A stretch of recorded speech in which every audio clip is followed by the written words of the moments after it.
All right, today I'm going to get into an old YouTube channel called Blame the Nile. They released a bunch of videos probably about like 11, 12 years ago, and they were very critical of AA. And of course, back in when I first came across them was probably about 7, 8 months after I got sober and everything, and it didn't seem to gain too much traction because uh, even now, most people are still that AA is the only way to go. But like I said, Blame the Nile channel is probably one of the first ones that actually was starting to use the social media outlet channels and platforms to be able to put put forward material that was actually portraying like a different picture of AA. And they based their videos pretty much off the orange papers, which are very critical of the 12 step program of AA. And of course, most people the hardcore adherents of AA will say that's just a bunch of hogwash. And you pretty much have to continue to do you do your steps, go to go to meetings, get with your sponsor, do service work, do pretty much the whole shebang of that is the AA program. They like I said, they made a bunch of videos based on the orange papers that they were starting to get very critical of the actual 12 step programs. And they did do a quick video once of smart recovery, kind of trying show the differences in between the two. And that stuff I've gone over in previous videos of mine. And so I'm pretty sure that those were the videos that I came across the actual success rate of AA versus smart recovery. There's a guy called George Valiant who did a study of AA through Harvard, and now that's the only study ever done of AA and on its effectiveness that I know of. So when it comes to studies and everything, the top line, of course, most people know is the meta-analysis, whereas they take a bunch of different studies and look at it and try and kind of bring all together the information of all these different studies and try to get a baseline for what all the information comes to. So you can't really get that with just one study. You have to take that with a grain of salt. And that along with the fact that the sample size of that one study was small. I think it was apparently only 100 people. And that's where the 5% apparently comes from for the success rate, is that they ended up getting 5 people out of those 100 sober. And they did find that a lot through that study, a lot of the other 95 people that didn't get sober ended up going back to drinking just as they were, if not worse.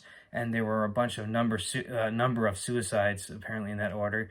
So, but George Valiant being a very AA adherent was well, let's just send them that AA anyway because it works and everything. So it's with a 5% success rate, it's well, it is kind of positive in the positive for the success rate, but a 95% failure rate based on that one study and everything's yeah, that doesn't look good and everything. So but again, with only one study and a small sample size and everything, we would ultimately need more studies and more information and everything to get a much broader picture and everything.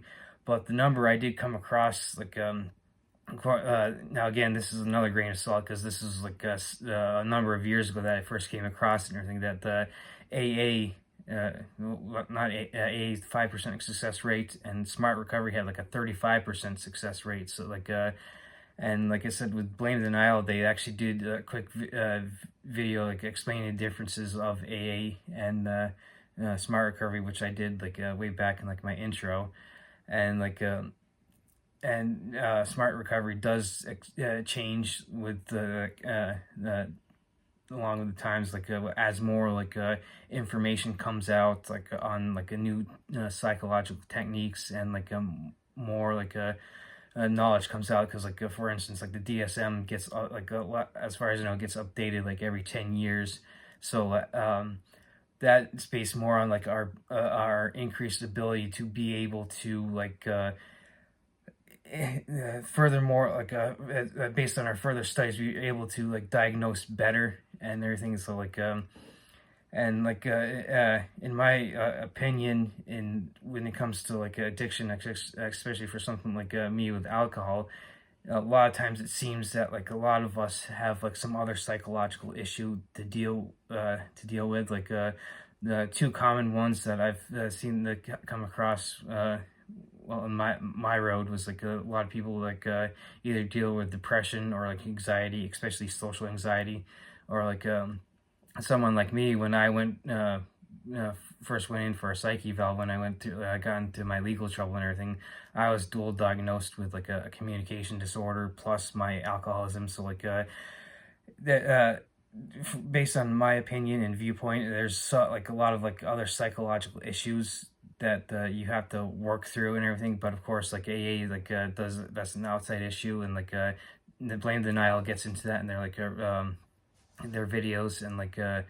that's one of like things that I came across YouTube channel that like I came across like there really hasn't been any drops since they first came out and everything, but like they're still up there, and like you can go onto YouTube and everything. So like and like they're very good like introductory to like getting to like the other side of like the negative aspect and everything. So like that was like pretty much like my first stop, which led me down like the rabbit hole. So like I found another YouTube channel, the Quackaholics Anonymous like channel, where he goes over like pretty much is able to tear apart like the whole literature and culture of AA. And then of course there's a documentary of the 13th step, like that goes into the actual like abuse that goes on in Alcoholics Anonymous. And I believe like the biggest problem with that is because it's an anonymous program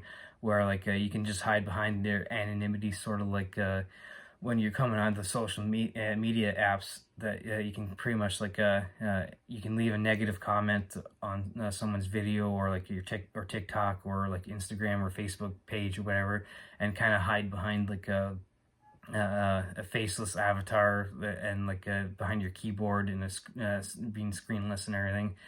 So like with Blame Denial, that they have like a bunch of short videos, like the Smart Recovery versus AA one is only about 4 minutes long, but like that was like one of the first things that I came across that like was really helping me put words to like what I saw wrong with the AA, and which helped me be able to get away from that and everything. So like uh, uh, if you're someone like me who like wants to get like who ended up like finding that AA really isn't the process that works for you, that Blame Denial could be like a first step, like to kind of like doing your own like research into finding alternatives and everything. So like there are ultimately other alternatives and everything. So like pulling up like smart recovery web pages and stuff, going in through like a Google search for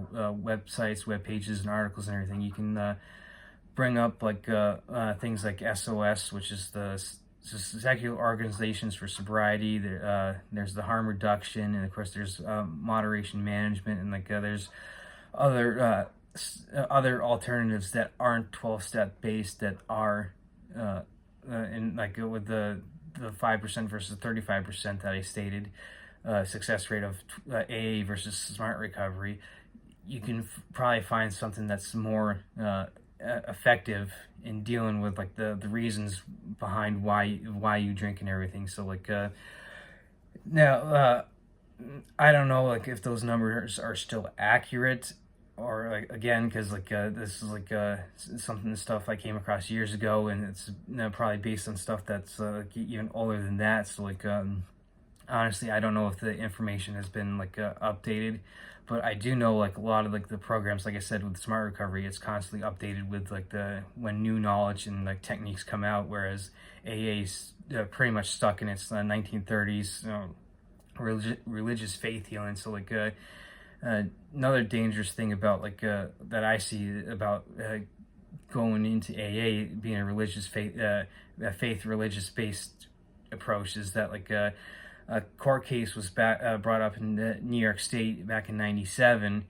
that like a guy was court ordered into like AAA, and like he ended up suing the state, saying that his First Amendment rights were violated by sending him into a religious organization, and like it made its way all the way up to the New York State Supreme Court, where they deemed that AA was actually a religious based entity, program, institution, or whatever. So in a sense, it did violate his rights and everything, and he did win like $100,000 lawsuit and everything. So like the other two states that I did come across that also stated the same thing was Tennessee and Wisconsin and everything. So like that the way around like see that the courts do still send people to AA is that the way they word it like you have to go to a self-help group, and like, oh hey, looks AA is a self-help group, and like so that's how they guise it by still sending people to AA.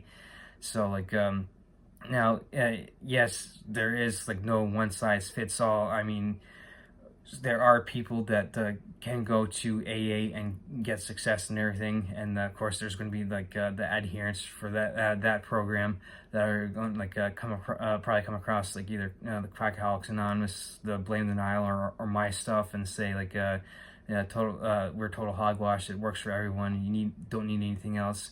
Those aren't the people that like ultimately I'm trying to get to with this. The people I'm trying to get to are either the people that are just coming out of rehab, that are like so they can find something better and get on with their lives faster, and then getting into like the 4 points of like smart recovery, like I've covered before. They can get on with their lives after like several months, a year or two.